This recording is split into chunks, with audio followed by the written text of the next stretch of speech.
Well, hey there. Good morning or good afternoon, depending on what part of the country you are calling in from. My name is Ginger Bell, and I would like to welcome you to the Finance of America Mortgage Renovation Lending. This is our open mic webinar, and today we're going to be going through your questions and answers, providing answers to those questions of the most common questions that we get. And I know some of you have actually emailed some questions in as well, and so we'll be making sure to look at those. So as you're getting logged into the webinar, I want y'all to know that I'm controlling the slides, so you don't have to do anything there. And then two different ways you can listen. You can either listen on your computer or you can phone in and just listen to the audio that way as well. So we do have a lot of information, and I know you all want to have the answers that we have here. So I do have the slide deck that I'm posting up in your chat panel. And so you should be able to see that right there. And then if you have questions, we are taking questions. This is open mic, so type your questions in there, and we'll be taking questions at the very end. We're going to go through some of the top questions that we do get, and then providing answers for that. But if you do have questions, type them in there. And let's go ahead and check for audio to make sure that you all can hear me on this fine Tuesday morning. And if you can type in your name, let me know what part of the country you're calling in from. And I always love to know how the weather is. Actually, I was just talking to William. I'm making next week I'm going to be in Denver and then Dallas. And then my son is graduating from college in Tiffin, Ohio. And so I'm going to be in the Midwest. And then I'm going to be driving from Ohio back to Oregon, where I live. So Lisa, Tennessee. Awesome. Where are you at in Tennessee? I have family in Nashville. Love that area. We were just there in January. Yeah. Oh, awesome. Okay. Love Nashville. Sweet. You're not very far from me. I can pop down there and do some presentations for you. Yeah. Very cool. Helen, Hillsborough, it is overcast. I actually am in Beaverton right now. And very good. Okay. And I see a question, do we have a broker relationship with your company? I am not at the point of being able to look that up, but we can definitely share information on where that is. Robert, Eugene, we've got our Oregon folks here. And our Cali people, awesome. Okay, well, welcome everywhere from across the United States. And that's one of the great things about webinars is we can do this and be able to share this information. Okay, so you all know how to ask questions. If you have them, type them in there. I'll be taking care of those for William. As I said, my name is Ginger Bell. I'm an education specialist. My company is Go-To Training. I have the privilege and pleasure of working with Finance of America to help them put together their training programs. And William and I have had the pleasure of working together for a while. And I absolutely love working with William because his knowledge, his expertise, his passion about the rental products is next to none. And William is the National Renovation Sales Manager for Finance of America. And I always love working with him. So thank you, William, for joining. Great. So a couple of questions. So first of all, yes, I am recording this webinar, and yes, I will be sharing the recording. I will send a follow-up link tomorrow. You'll get an email from me that will have a link to the slide deck and a link to the recording. So if you want to go back and listen to it, you can listen to it there. If you want to download the presentation, you can download it. It's right there on that link. Underneath where it says presentation, you can grab it there, but I'm also going to send a follow-up email. A couple of things too, guys, just so you know, I am not an account executive for Finance of America, and I know enough to be dangerous, but I cannot answer your questions. And so it's one of the things, I know we did a commercial webinar last week, and the questions and calls that I got was fabulous. You guys paid so much attention, but I can't answer any questions for you. So you do need to find out who your account executive is, and William can also share his information as well. Yes. And I'll include that in the follow-up. I think I need to start including that in the follow-up email as well. You want me to put I can put my contact in the panel in the Yeah, if you want to type that in there, that would be great. And then I'll make sure and include that in the follow up as well if they have questions. So that was one of those things. But yes, any questions that you have, you can contact William or you can contact your Finance of America account executive. And if you don't know if you are an approved broker, now is a great time to get signed up and to become an approved broker with Finance of America. And if you want to email William, he can get you pointed in the right direction. Correct. Okay, you ready to get started? I'm ready. Okay, we're going to welcome you to Open Mic. I called it Open Mic because that's, well, kind of what it is. It's an open mic for us to be able to ask questions. So with that, what I'm going to do is I'm going to tape the question for William, and then he is going to answer it. I feel like we need some like game show music or something on here. Yeah. Can you buzz in for the right answer? Maybe that's what I need to do if you all can buzz in. Is this the answer? Is this the answer? Okay. So here's question number one. Is it always a 10% contingency reserve? And is that part of the repair budget? So, William, I'll let you answer that. So, yeah, it's always 10%. On an FHA 203K, it's always 10%.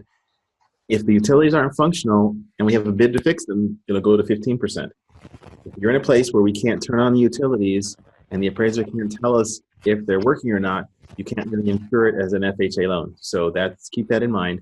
But you could do a Fannie Mae Homestype in that situation. And we also have a 10% reserve on Homestype. And if the appraiser can't verify the utilities, we will increase the contingency to 15% and then close the loan, because we can deliver that one to Fannie Mae like that. But I can't insure the 203K if the appraiser doesn't tell me if the utilities are working.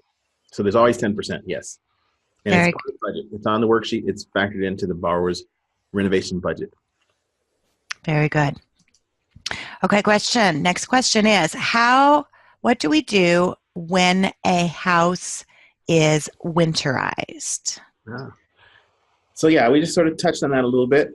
If there's no issues and it's winterized, then we will have a bid to fix whatever the issues are. If you can't tell from looking at it, there doesn't appear to be any damage and the house looks well, then we would request the seller to de-winterize it. And if he won't, then I can't close it because I can't insure it. Because this note there, like, it's kind of a conundrum, but FHA requires the appraiser to tell us that the utilities are functioning or not. You can't just close it and increase the contingency to 15%. I guarantee you 110%, your loan will not be insurable. HUD views that as a material defect in the loan file. Right. So that's on the 203K. So let's talk about the Homestype and what that looks like. So if they change it to a Homestype, that might be an option. Okay, so Homestype, Fannie Mae's renovation loan, a first-time home buyer is really competitive. It will go to 97% LTV, 95% if they're not a first-time home buyer. And that one, we can just increase the reserve to 15%, and we can close the loan because Fannie's willing to let the borrower take the risk. Very good. So next question. Do we need to have the permit to add an addition approved before closing? No, not really. What'll happen if you're adding an addition, what's going to happen with us is we're going to review the project and we're going to get clarity on how long does it take to get the permits. The problem is if you're buying a house and putting an addition on it, you can't get permits because you don't own the property. If it's a refinance and you're doing a major renovation, we would suggest that you get your permits first, only because some places it can take 2 or 3 months and there's no point in burning up your build time waiting on your permits. But on a purchase, we do not require them to have permits. We just want to know what the scenario is with the permits, how long it takes to get them, and then we'll deal with that.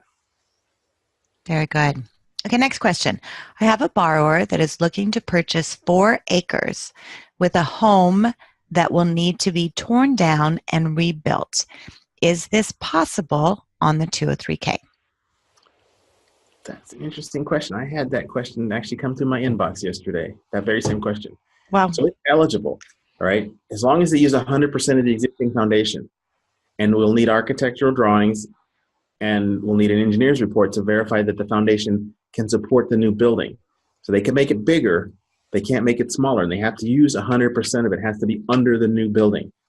And the scenario that came to my inbox yesterday, it was on piers and posts. So it's not eligible because they don't have a foundation.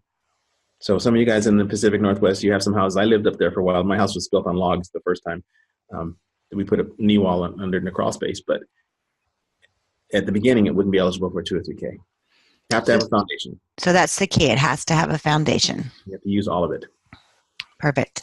Okay, next question. Is my pre-qual or application different on a 203K? Okay, so here's the answer, right? You guys are going to get this written, so I'm just going to talk to it. The difference on a pre-qual for a renovation loan is that you're qualifying the borrower for a renovation budget inside their loan amount. And ideally use the worksheet to do that. So that would mean if I came in for a $300,000 loan and you did a worksheet for me as a pre-qual for a 203K, you would explain to me that if I found a house for $210,000, I had a $90,000 budget to renovate the house. So the pre-qual is basically the same, except for using the worksheet to break apart out of the total sum of money the borrower can borrow, what percentage that would be for renovation. Very good. Okay, next question. I know a borrower cannot do their own work, but can they have their family member do it if he is a licensed contractor and that is what he does for a living? Okay, so now I'm going into witness protection because our guidelines require an arm's length relationship between the borrower and the contractor, so family cannot build for family. However, that's what our guideline says. If you have one of those deals and you think it has merit, reach out to me directly, and we have a procedure in place that we can sort of evaluate that. And we have allowed a couple of those to happen. So the guidelines say you cannot, because in general you cannot, but inside the witness protection booth, we can make exceptions. Very good. Okay, next question. Can a buyer get a second FHA loan, being 203K, where the borrower is relocating more than 100 miles away into a new primary? Absolutely. It's just like a regular FHA 203B. And here's an added bonus. If you have a medical reason for needing another property, it doesn't have to be 100 miles away. So we did one for a woman in Delaware who had a business. It was a multi-use property. She had a business downstairs, a little antique shop. She lived upstairs, like a full flight of stairs. She got in a car accident. She couldn't navigate the stairs anymore. She had twins and a baby. And so we got permission for her to buy the house around the corner so she could walk to work and still have her house. So I think that's useful. Very cool. Okay, next question. Can I do a high balance 203K loan? Yes, as long as you're in a high balance area. You can also do a high balance home style, although the LTV will be restricted to 95% on a purchase. Very cool. Our Cali people love that. Yeah. Okay, next question. My borrower wants to buy a single-family home, convert it to a multifamily home, and use the rental income for qualifying. Is that possible? That is possible, yes. So we're going to need proof that the zoning allows it to happen and documentation that the project will be approved. Not only is it going to be multi-unit, but it's type of multi-unit that can be approved in that area. And then as far as the rental income, we're going to use regular 1025 appraisal that states what the percentage is of average rental income. But the thing to keep in mind is if you're qualifying them to use rental income on a house they're renovating, the rental income isn't available when the loan closes, when their first payment is due. So they have to have reserves equal to or greater than however many months they're going to need without having rent.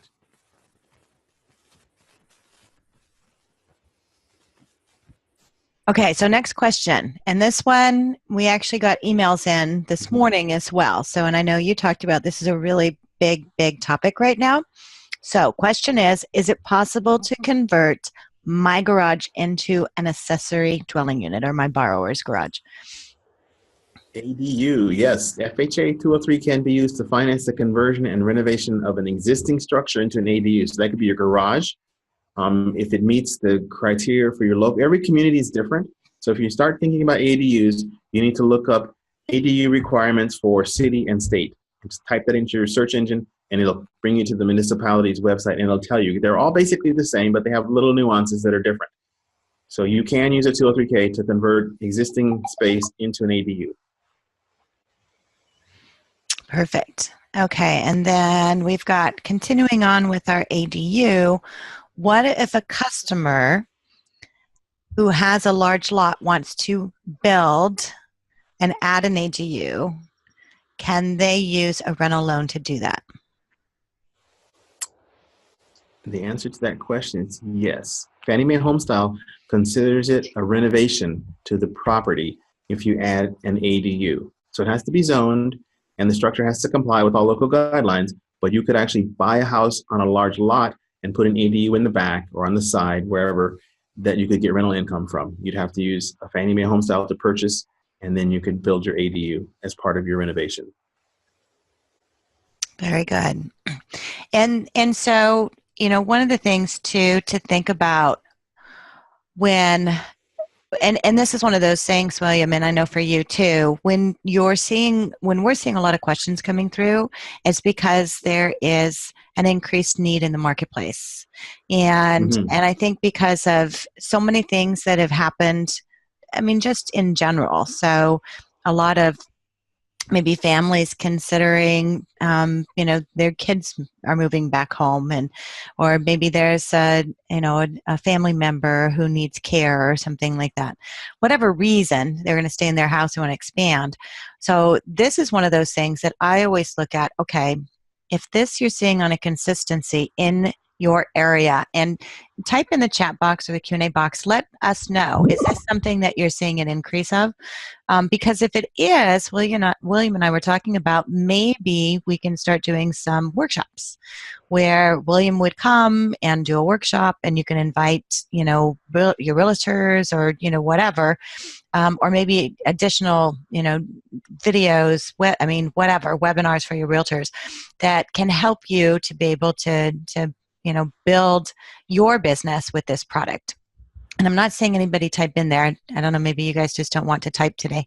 But let me know if this would be of interest, because if it's good for your areas, then that may be something we can do. So I'm going to move on to the next question while you're typing in. Can we do a 203K for a mixed use property? And the answer is? The answer is yes, as long as the residential portion is greater than 51% of the total square footage. And they can't use the 203K to rehab the commercial space. So they can do the beauty shop or an antique shop or little restaurant or something in the bottom and then live upstairs. But it's got to be 49% or less can be commercial.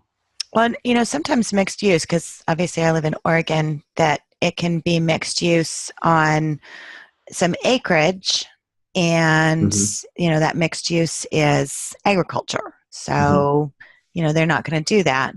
So is there anything as far as around that would be considered mixed use that they would need to be concerned about on a 203K? I don't think, HUD doesn't like financing agricultural usage. Okay. So you can't, we could do, when HUD thinks of mixed use, they're really thinking of commercial activities, not agriculture related. So if you were doing maybe a food processing plant, say you had an acreage and you wanted to convert part of the house to a commercial kitchen, so you could process the things you grew on the acreage, you could do that.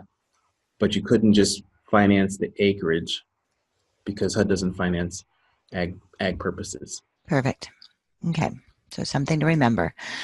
Next question, can a borrower delay their first payment if they aren't able to move into the property right after closing due to repairs? That's a no. So this is a fully amortized loan. Both renter products, HUDs and Fannie Mae's, are fully amortized. However, they both allow the borrower to finance up to 6 months of their full PITI payment if they can afford it into their mortgage, and then we will pay that on their behalf out of escrow. So they can do, both programs allow up to 6 months, but they cannot delay payment on first payment. It's due the first day of the month following the month they close in. Very good. Important to know.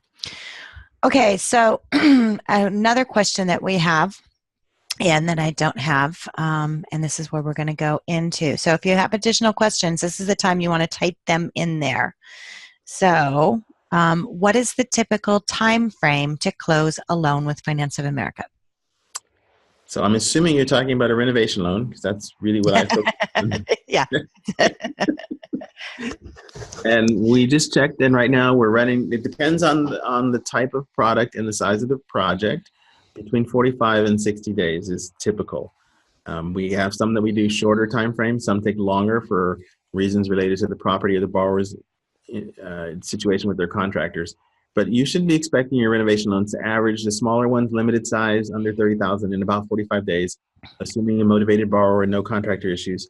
And your larger projects can take anywhere from 60 to 90 days, depending on how complex they are, how many people are involved, what the zoning issues are, the borrower's ability to find a general contractor, and all that. So if you had a more specific question, I'd be happy to answer, but these are not 30-day closed loans in general. So if people tell you they're closing all their renovation loans in 30 days, I would be very suspicious of the all, because I close some in 30 days, but not all of them. So with that in mind, talking to a real estate agent and somebody's buying a house, what's the time frame that you, as a loan originator, should tell them to write the contract for? We would like a minimum of 45 days because it just allows time for the human beings to do the work they have to do. So if you think about it from the buyer's perspective, I know the realtor wants to get paid. And so that's their primary motivating factor, is to get paid as quickly as possible. And they don't want to do renovation loans because they're afraid they'll fall apart and they won't get paid. So we have a really good track record. We've been closing them in my team for about 10 years. We've been together doing this for several large mortgage companies. We can tell you up front when we get your conditional commitment, which is in about 5 days, if you have a deal that we can close. And then it's a matter of getting the pieces together. So if you can get a 45 or 60-day contract, we're going to close it as fast as we can. But, setting the right expectation that it's not a 30-day close, because realistically, 30 days is less than 22 days to work. And that's incredibly complex and difficult for a renovation loan to happen. So 45 to 60 days has been my comfort zone for the last 15 years. Okay. So going back to our ADU, our accessory dwelling unit, and let's say, for example, it's a garage. Mm-hmm. And so they want to expand into the garage. And I'm just going to ask a general question as far as, what's the thing they need to check with the county, first of all, to find out if that's something that they can do?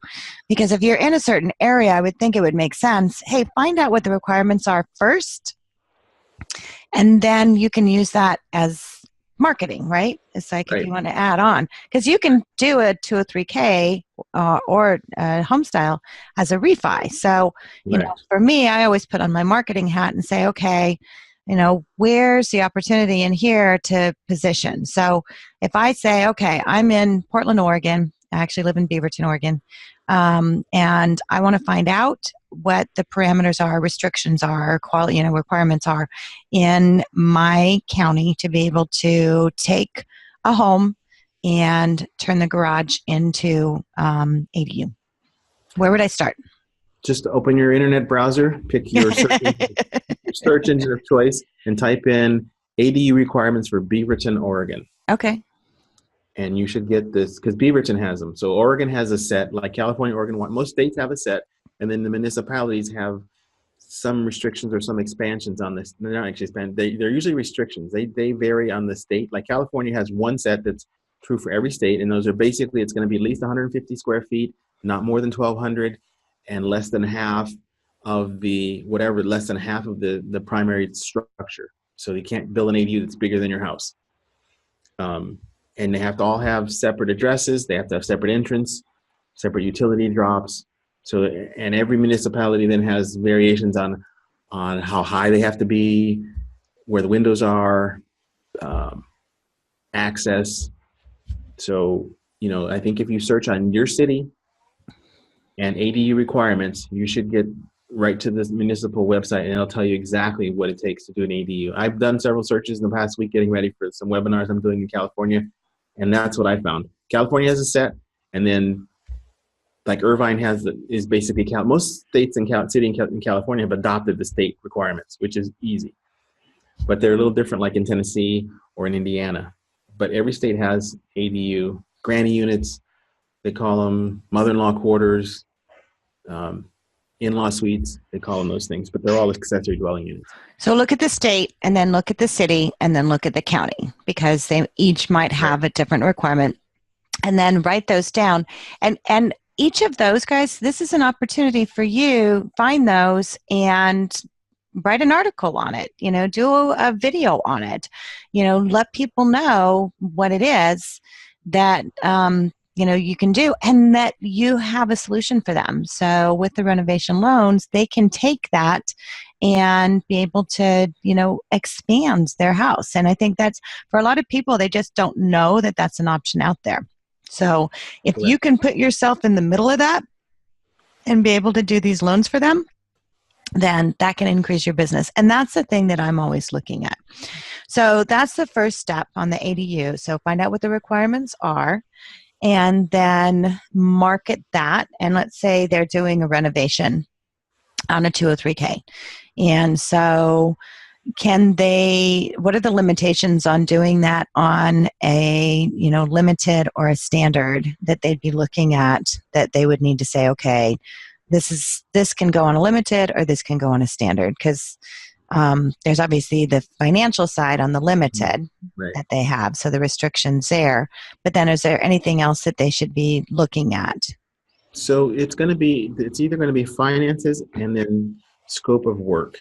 So if we use our garage example, say I have a detached 2-car garage and I want to turn it into an ADU, then really the question is, can I build that out and make it habitable for less than $29,000? I don't have to change the structure. I'm not putting up any load-bearing walls. The garage is already supported.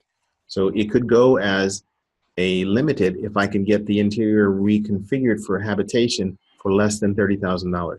And if I can't, then I have to do a standard, because that's the limit for material and labor on limited. People publish $35,000 because that's what HUD says, but you really need to know the actual material and labor costs that we can finance. It maxes out at $31,120 and change, because we finance contingency reserve, inspections, a couple other fees. So it's only $30,000 in repairs, and that's a really much more honest way to talk to your borrowers than say you can do a limited, you can do $35,000. Because as soon as they hear that, they're thinking they can spend $35,000, and if the bid comes in at $35,000, they're doing a standard. Right. So remember that. And then as far as they're not changing anything structurally or anything like that, so they should be okay then on the limited. I think you could probably do it for $30,000 if you had to put. So you would frame in the garage doors. They're not load bearing. You'd make one a man door instead of a garage door. And sometimes garages have man doors, so you would just put a wall up. And sometimes I've seen where people put an interior wall and left the garage doors so it looks like a carriage house on the outside, but those doors don't open anymore. But it still looks like the carriage house that it used to be. And then they just add plumbing, electrical. There's already electrical, and most garages have electricity. Some have water. So you're adding plumbing, hot water heater, flooring, lights, maybe drywall. If it's a 2-story garage, you might have stairs to go up to a loft. You can. It's going to be close, depending on how extreme your finishes are. But it's going to be between $30,000 and $50,000 to convert a 2-car garage into a nice ADU. And also depending on who. Yeah, that's probably where you live. I think in California they figure if you built a new one, you're looking at $150 to $200 per square foot. So I don't know how big a garage is, but you could factor converting that. You're probably looking at $75 to $100 per square foot. So that would help. Yeah, and that's a great thing. So the other thing is, and again, you guys put on your marketing hats, think about, this is an opportunity for me to send an email out to everyone you've done a loan with. You have a database, so start doing that. Put together some videos, start talking about it to be able to let people know this is available. And then once you get one, and I know, William, we've done webinars where you've talked about fish stories, so I know you love fishing. So it's like, okay, fish on. Now guess what? Go through the process with them. So sit down, videotape it, and let them tell their story of being able to, go through the process, selecting contractors. What does that look like? Figuring out what they want done. What does that look like? And then as they're having, the work done, and they're going to close the loan, obviously, before the work starts. So go through that process. But then even after the loan closes, go in and videotape those changes that are being made. Say, hey, do you mind if I come in, once a week and, take some, some pictures, bring a camera, you can do videos and you can do, still shots and go through the process, because what that's going to do is that's going to give you something to use to do what? Attract more business. Right. So all you need is to get one fish on, and then you go and you take and you build your, what I call edu marketing around that. And then you can leverage that and be able to continue to grow. I think that the renovation products are completely underutilized, and I think it's an opportunity for any one of you to really position yourself out there and to build your business around it. And if you're not doing that, I would strongly encourage you to consider doing that, because I think it's really a phenomenal opportunity to be able to edu market yourself, and I think that's important to do that. I agree. Okay, so I'm not seeing any other questions in right now. Oh, one in. Robert sends in right as I'm getting ready. Okay, type your questions in, guys. So we have another one in. Can the loan officer be an owner, full or partial, to the contracting company doing the repairs? HUD's going to consider. HUD is not going to accept that. I'm not sure NMLS will accept it. I think you have to be one party in the transaction. I think if you're the LO, I don't think you can also get paid for doing the construction. I think there might be some ethical questions around that, but I know HUD won't accept it, and Fannie Mae might or might not take it. So I would say not. I would say if the loan officer has a contracting company, then they probably don't want to originate those deals. Yep. So kind of goes into that non-arm's length kind of a thing again. Yep.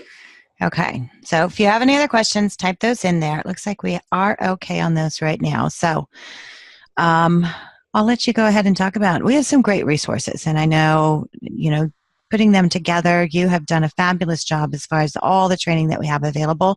So in addition to the flyers, and these are customizable flyers as well. So I'll let you speak to some of those, William.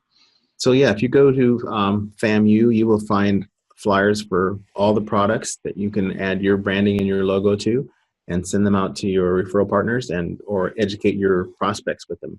And there's also a couple of really good webinars that I've done, basic product webinars, as well as in-depth look at completing the maximum mortgage worksheet, which should help you if you're intimidated by that. We try to make it simple, so hopefully the explanation will work for you. I've heard from some brokers that have used the training, that it actually does make it simple, and then it's like, oh, okay, that's not such a big deal.